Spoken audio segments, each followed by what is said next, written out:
Pero nasaktan po ang damdamin ko nung nangyari sa Senado. Kasi may mga traidor. Itong 2 bilyar, napaka-traidor nito.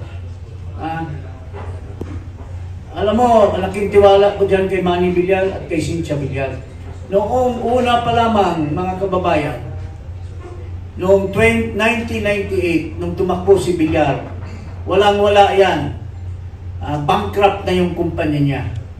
Pero tinulungan namin maging speaker, nagbigay siya ng 100 million kay ERAP as contribution. Dapat si Bibit Wabit ang maging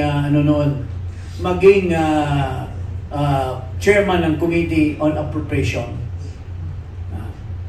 Pero si Bibit Wabit sana ang gustong ni ERAP na speaker dahil magkaibigan sila. Pero nakapag-contribute si Villar at doon nabuhayan ang kanyang negosyo.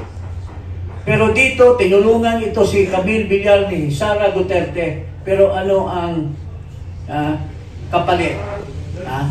Dahil sa kanilang kabulastugan, ang kanilang mga negosyo, yung price, ano ba yan? Yung water, yung inimbestiga sila ngayon ng SEC at ang Stock Exchange.